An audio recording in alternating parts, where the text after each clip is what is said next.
Everyone, welcome to this video.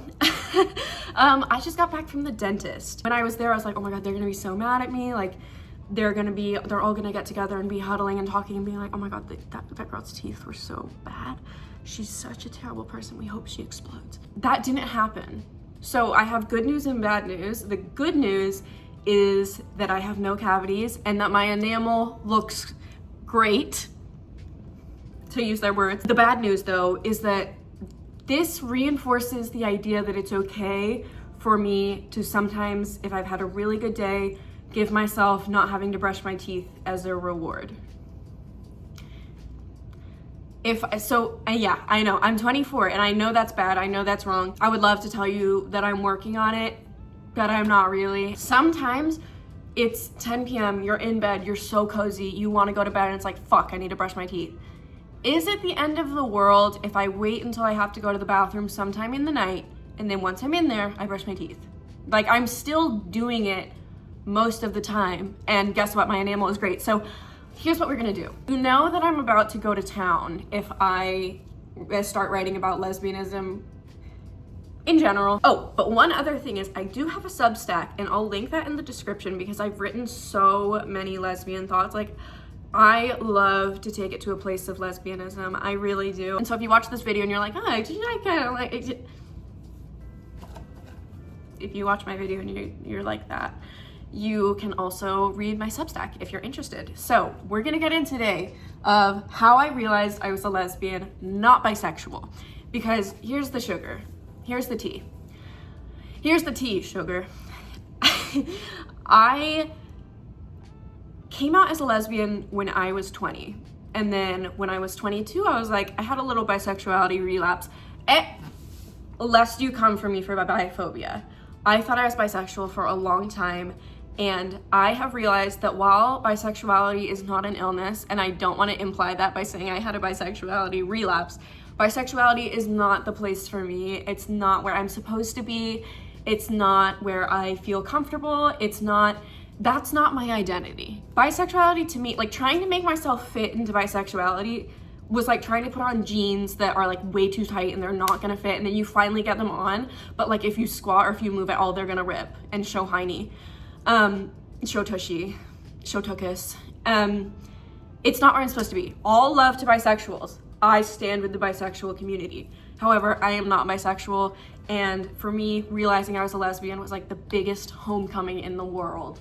Like, I feel like I'm finally myself again. But when I was 22, I gave men another chance. I dated a guy for 6 months, my longest relationship with a man, unless you count my catfish boyfriend during COVID, which life hack, if you aren't attracted to men and you don't want to be with a man, get yourself an online boyfriend, because then you never have to meet. And bonus points, if you do it during the pandemic, you never have to meet.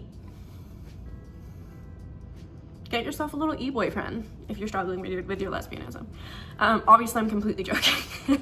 But I've been around the block. I've dated a few girls, I've dated a few boys, casually dated a few other guys and girls, and then I finally reached the point where I was like, I can't do it anymore. I have to take these tight pants off. Like, I need to let my tushy breathe. Like, I'm stuffed up in this thing. I'm trying to make myself fit in this box and it's not where I'm supposed to be. I'm like in my box, like.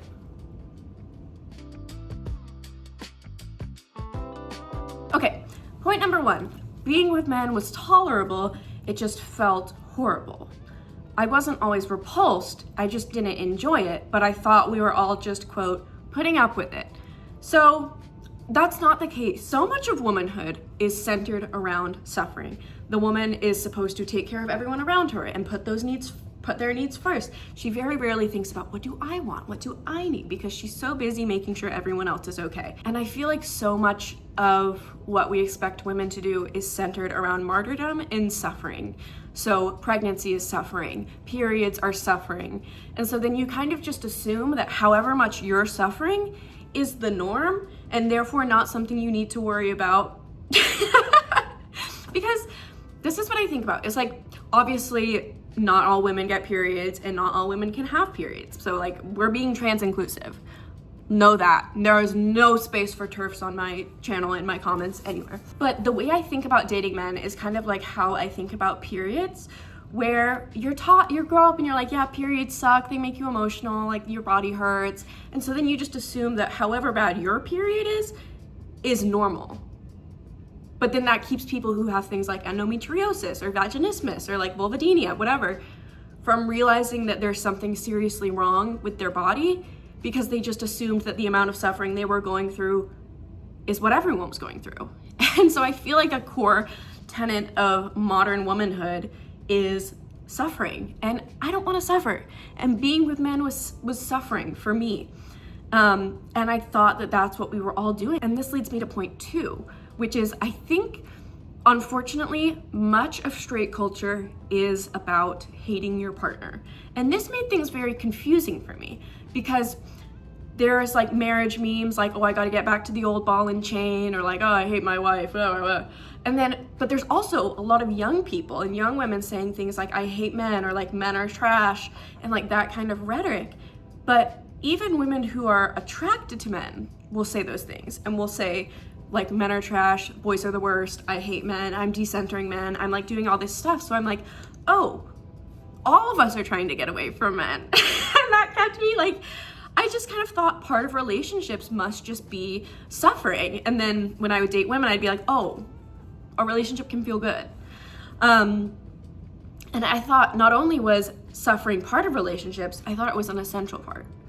And what I've realized is that there's a difference between something taking work sometimes, like there's a difference between your relationship sometimes taking work and your relationship being work. And then this brings me into point 3, which is that for me, romance and sex with men felt like a role I was playing. And I would try to be a girl who is desirable, but then I would have this feeling of, after I broke up with men, I would just get so happy. I literally have an entry in this journal from, let's see when this was. Okay, I literally have something in my journal. I'm gonna read this to you. Why do I get so ridiculously happy after I break up with a boy? There's something about dating men that leads, inevitably, to me losing my favorite parts of myself in the pursuit of their affection. So if you feel like that at all, you might be a lesbian. I would just have this feeling where after my breakups with men, like when relationships with men were always brief, but I would just feel relieved. There was sometimes some hurt in the same sense that, like, if anyone treated me like that, it would hurt my feelings. But finally, I didn't have to feel like I was stuffed down into a role I was never meant to play. And I know you guys are probably hearing this and being like, well, duh, you're a lesbian. But it's like, no, it's more complicated than that, though, because part of me has cared about men. Part of me has loved men that I've dated, or man that I've dated. Part of me has loved these men, but it's really, really easy when you're someone who's queer to confuse platonic and romantic attraction, because I've talked about this in a past video, which I'll link in the description. We're taught that if we have any positive feeling about a man, like, oh, I like this man, I think this man is funny, I think he's smart and fun to be around, we have a good time together, he's very interesting. We're taught that any positive regard we have for a man must be attraction, must mean I want to date him. And sometimes all it means is I want to be this man's friend.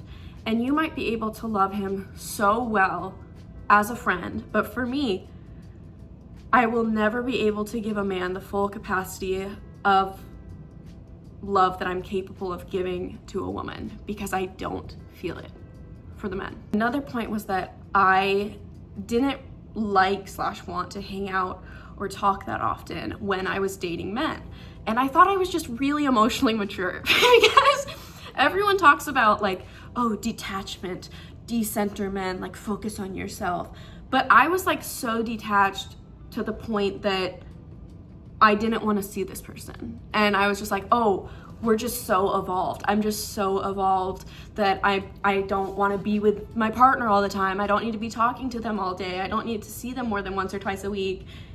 And now I realize, oh, I'm in a serious relationship with a woman and I want to see her like all the time. I want to hang out with her all the time. I want to know every thought she has.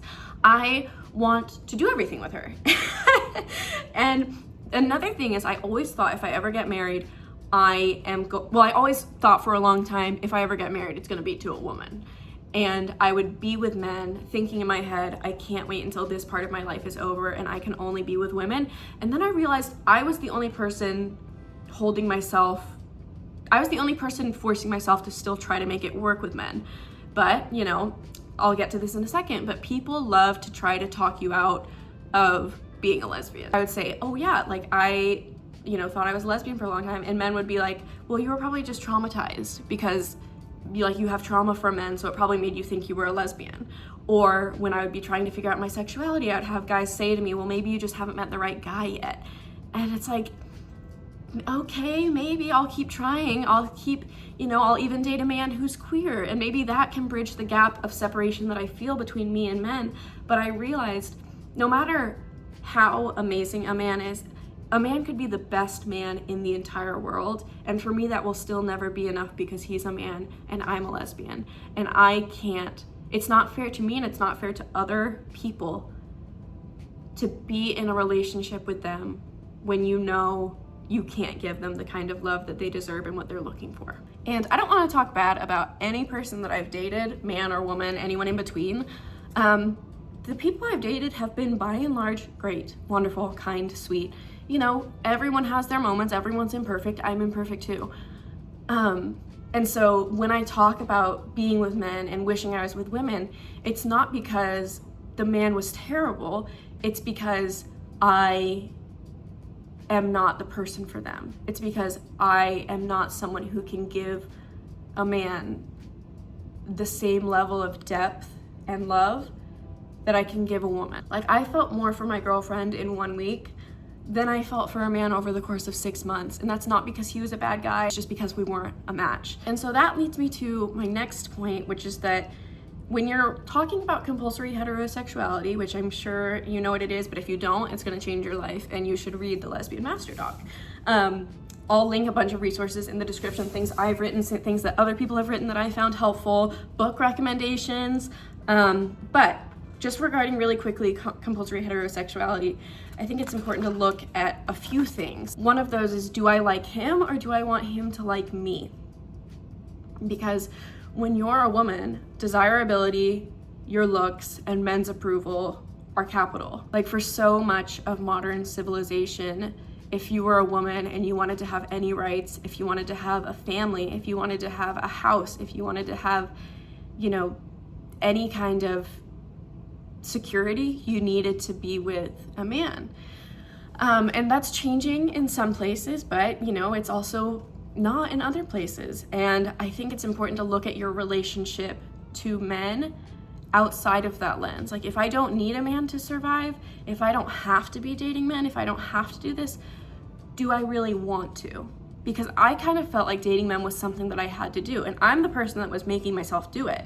No one was forcing me. Like, did other people give me ideas like, oh, maybe you just haven't met the right guy yet, or maybe you're just traumatized and not a real lesbian, it's just like you didn't like what that one man did. But I was the one holding myself to that and trying to give men another chance. But I would also suggest maybe take a step back from men and instead look at what you do feel for women. My lesbianism isn't about men, and because I don't like defining things by what they're not. My lesbianism, am I attracted to men? Am I interested in men? No. But my lesbianism is about how much I love and cherish and adore women. And I don't even just mean romantically. Like, obviously I mean romantic and sexually, but I also just mean platonically and just womanhood and being a woman. And like, I am most myself when I am in touch with my gayness. And I would always feel like I was losing parts of myself when I was dating men. And then when we would break up, those parts of myself would come back. And I would be so happy, and I would feel like connected also to my inner child and have this sense of like glee and giddiness and just wonder for the world. And it was because I was finally letting myself be me. I think it's important to prioritize what you do feel for women, because that gave me clarity. Like, I wasn't even thinking about men, but when I was feeling all these things for women, it gave me clarity on my attraction, or lack thereof, in this case lack thereof, to men. Because being a lesbian felt like, oh, I'm home. Oh, this is what it was always supposed to feel like. This is what love that they write about in books and in music and in movies, like this is how it was always supposed to feel. And I think there's so many people who never give themselves a chance to consider if who they are is not who they have been raised to think they are. I bet there are so many women out there, both now and in the past and in the future, who assume that they must be straight or maybe bi because the way that they feel about men is how they think everyone feels about men. But there are women out there who want to be with men and who want to connect with men and who can envision a future with a man and want to share a room with a man. Because when I thought, I would always say, like, if I ever get married, it'll be to a woman. But if I ever got married or lived with a man, I'd want my own room. And now I'm like, I still love the idea of own room because I do like my space. But like with my girlfriend, I would totally share a room with her. We share a room often and I love it. And like, I want to see her all the time. And like, I picture a future and I don't see a future with her not in it. Whereas with men, I would feel like if a man is in my future or if I'm long-term with a man, I will be giving up, I'll be sacrificing something huge because I'd be sacrificing myself. But again, it was like, oh, I can suck it up, which I think we should also talk about how sometimes you do something knowing that it's keeping you miserable, and or maybe some part of you knows that you're doing something that's not good for you, but you might feel a sense of obligation. You might have grown up thinking of suffering as part of your identity. It can be a form of self-harm, forcing yourself to date and have sex with men when you're not happy and when it's actively causing you pain. And those are some pretty dark topics, but I do think it's important to look at them. Like, are you choosing a love that doesn't feel good because that's what you think you deserve? Do you think, oh, I don't deserve to be fully happy. I don't deserve to have a relationship that feels like giddiness and feels like a Taylor Swift song and feels like coming home. I deserve to put up with a man who I know will never be able to give me what I need emotionally. Just asking the question. But it's a journey and it's sometimes complicated, and it's okay if you try on a label and you're like, oh, let me try on the lesbian sweater, and you try it on and you're like, I like it, but it's a little scratchy. This isn't me, I'm bi. Or like, oh, maybe I'm bisexual. Oh, I don't actually want to be with men. Like it's okay if you don't know, and it's okay if your sexuality is fluid. Like, I am such a big proponent of it's okay to come out and be wrong. Like, I think it's better to live as authentically yourself as possible, even if there's the risk of that self one day changing, as opposed to keeping yourself hidden from the world because you're not 100% sure yet. And then you're denying yourself the experience of living as your true and full self. The last thing I'll say is that labels are supposed to fit you. You are not supposed to change yourself to fit them. And you don't ever have to choose a label. You don't ever have to call yourself anything. But I also know that labels can be helpful for us in figuring out our identity and finding community and that sort of thing. But I'm gonna stop this here, but I hope you enjoyed this video. I hope you found it somewhat helpful. Again, I'll link some articles, books, podcasts, whatever in the description, and hopefully this can help you or someone you know who's trying to figure out their sexuality.